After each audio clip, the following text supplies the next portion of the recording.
Fala galera aqui do canal, tudo bem com vocês, gente? Eu espero que sim. Estamos aqui para mais uma informação do INSS. Vocês vão conferir períodos que vocês podem antecipar a aposentadoria de vocês. É uma notícia muito legal, muito interessante, principalmente nessa realidade que a gente tem vivido agora.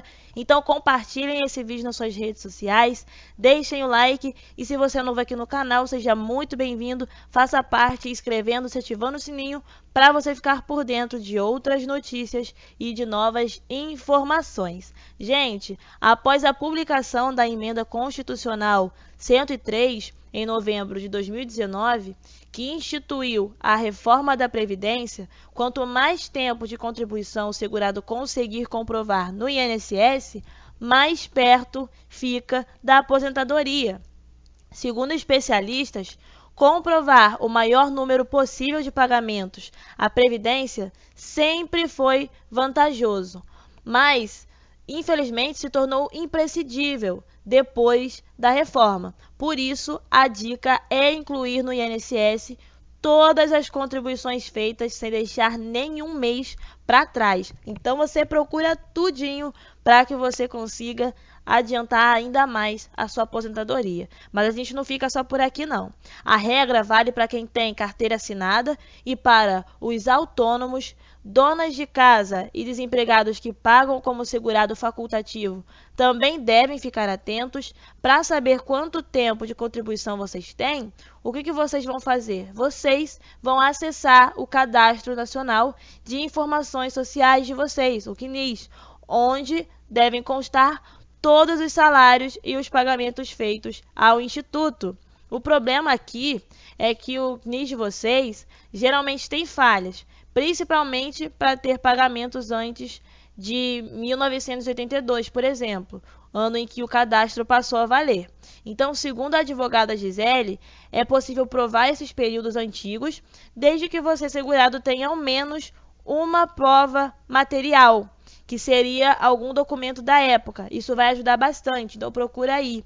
Ela explica que é possível levar testemunhas também ao órgão, mas só provas testemunhais não vão valer. Então, ter algum material vai ajudar demais.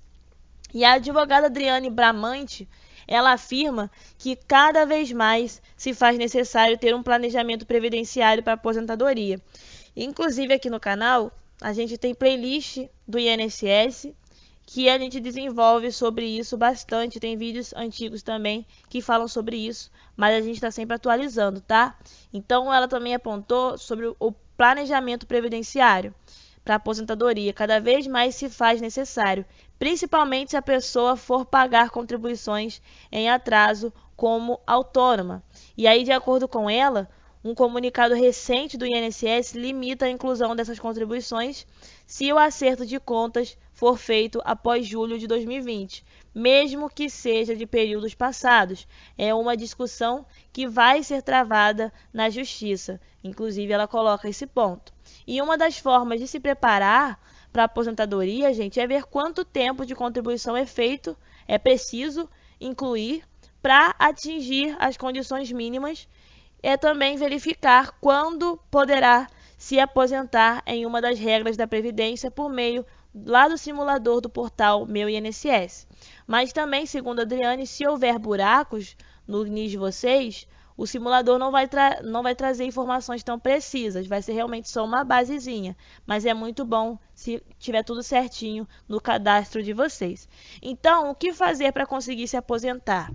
O trabalhador, vocês que buscam a aposentadoria do INSS, devem somar todo o tempo de contribuição possível.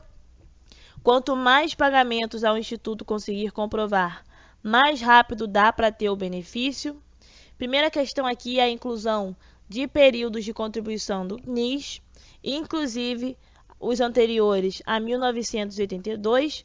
O Cadastro Nacional de Informações Sociais de vocês é o documento que reúne todas essas contribuições. No entanto, ainda assim pode ter falhas, ainda mais quando se trata desses períodos antes de 82. E aí é bom você ter uma prova material. Então, uma prova testemunhal só não é válida. Você segurado que vai provar períodos mais antigos de trabalho, pode até levar testemunhas do INSS, mas é preciso ter algum tipo de prova material e dá para apresentar alguns desses documentos também, que é a ficha financeira, que deve ser pedida na empresa para empregados.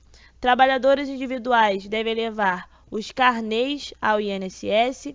Os contribuintes individuais que após abril de 2003 prestaram serviço a empresas podem levar o recibo, desde que conste a razão ou denominação social, o CNPJ da empresa contratada, o pagamento da contribuição efetuada, o valor pago, o valor descontado de INSS e identificação do filiado, tá? E para quem tinha carteira assinada, há outros documentos também. Por exemplo, o extrato do FGTS, carteira de trabalho, isso para provar valor inicial e atualizações. Tem as olerites também, contrato de trabalho, declaração de imposto de renda também ajuda, rescisão do contrato de trabalho e fichas de registro. E se você for levar testemunhas, após apresentar o início da prova material, com algum dos documentos aceitos no Instituto, é possível levar testemunhas. Para isso, você segurado tem que fazer a chamada JA, que é a justificação administrativa. Basta preencher o formulário com o nome das testemunhas. E sempre cuidado com a contribuição do autônomo, gente.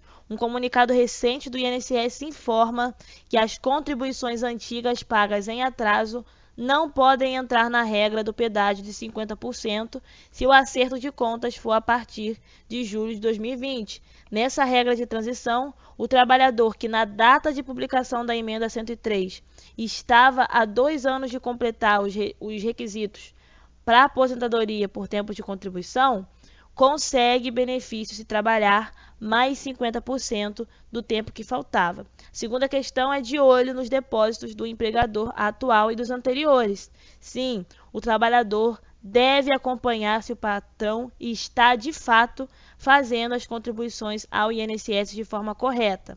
Há casos em que o empregador desconta a contribuição, mas deixa de repassá-la ao Instituto. Aí vai estar te prejudicando. Então, confere se eles estão passando mesmo. E para você checar o seu NIS, é só você entrar no portal ou no site, ou então no aplicativo Meu INSS. Você tem que ter o cadastro. Aí você vai colocar o seu CPF, as senhas, vai responder algumas questões lá, caso você não seja cadastrado ainda. E aí, depois de entrar no aplicativo, você vai lá na opção Serviços em Destaque. Aí você vai depois em extrato de contribuição, NIS, e aí o sistema vai mostrar os salários e as contribuições do emprego mais recente para os mais antigos. Quanto ao extrato do FGTS, esse extrato não traz as contribuições da Previdência. No entanto, há nele o depósito mensal do FGTS. Esses depósitos podem ser usados para comprovar tempos de contribuição e salários. Aí, para checar se o patrão está pagando os 8% mensais, você pode acessar o aplicativo FGTS ou então o site da caixa.gov.br/extrato-FGTS. Para criar o cadastro, você vai informar o seu CPF, o número do PIS, NIT ou NIS, e depois, no mesmo site, você vai informar novamente o CPF, a senha criada, e vai clicar em Não Sou Robô para você acessar. Lá do lado esquerdo você vai em FGTS e em seguida você vai clicar em Extrato para saber, tá bom? Depois disso, você vai conferir se há estabilidade pré-aposentadoria. Trabalhadores que estão perto de atingir os requisitos para se aposentar podem ter direito à estabilidade do emprego, a chamada estabilidade na pré-aposentadoria, e existe para categorias que têm a regra de convenção coletiva. O período de garantia depende do que foi acordado entre sindicatos de empregados e de patrões. Na maioria dos casos, varia de 6 meses a 2 anos antes de o trabalhador obter o direito à aposentadoria. O tempo de casa do profissional também conta para a estabilidade, tá bom? Mas varia conforme a categoria também. Quanto à demissão, nesse período, o patrão pode até demitir o trabalhador, então fiquem atentos, mas se há garantia de estabilidade, vai ter que pagar as contribuições que faltam. Em geral, os profissionais demitidos nessas condições precisam ir à justiça. E uma dica: Se for demitido, confira quais os seus direitos na pré-aposentadoria. Você vai informar o RH da empresa ou o sindicato se a regra não for cumprida. Quarta questão que a gente coloca aqui, quase finalizando já, é importante pagar contribuições no período com o seguro-desemprego, gente. O trabalhador demitido tem direito ao seguro-desemprego se seguir as regras que estão em lei específica. Ao receber o valor, a dica dos especialistas a vocês é pagar o INSS como trabalhador facultativo para conseguir contar as contribuições na aposentadoria. E quanto aos períodos, somem os períodos em que ficou afastado, recebendo auxílio-doença nesse caso. Se precisar ficar afastado durante a pandemia, o período do auxílio vai entrar no cálculo da contagem do tempo de contribuição. O INSS aceita como tempo de contribuição os meses de afastamento do trabalhador, desde que estejam intercalados entre pagamentos feitos antes e depois da doença. Para contar o período como carência, no entanto, pode haver dificuldade sim. Nos postos em geral, há a recusa deste período e, se isso ocorrer, você deve ir ao judiciário. E até o STF reafirmou recentemente o direito de contar o auxílio na carência, tá bom? E sempre entenda, carência é o tempo mínimo para ter benefício previdenciário. E também, quanto ao acordo na justiça, se o empregado fechar acordo judicial com o ex-patrão, é preciso ficar atento para que os valores de contribuições previdenciárias sejam todos pagos e detalhados no documento, para não correr o risco de não conseguir incluir o período e as contribuições. O acordo sem os salários de contribuição traz uma dificuldade a mais ao profissional na hora da aposentadoria. Então, o que você vai fazer? Você deve ter a cópia de todo o acordo. Esse documento deve ser enviado ao INSS quando for fazer algum pedido de benefício.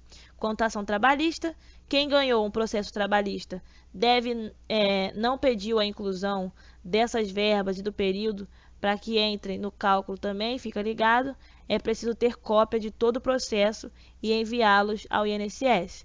Para incluir, o segurado que não pediu o benefício pode incluir o tempo de contribuição ou o salário maior no CNIS quando fizer uma solicitação. Aí vai ser preciso enviar pelo meu INSS a documentação que prove o salário maior ou o tempo de contribuição que ganhou na Justiça do Trabalho. Show, gente? Então aqui estão as informações completas para vocês, para que vocês consigam antecipar a aposentadoria, tudo certinho. Se também precisar de um advogado especialista para analisar seu caso, não fique travado ao fazer isso, não tenha dúvidas, você pode acionar um advogado especialista para te ajudar a separar tudo certinho, tá bom? Compartilhe esse vídeo para que outras pessoas saibam também. Inscreva-se ativando o sininho e deixem o like. Até a próxima informação.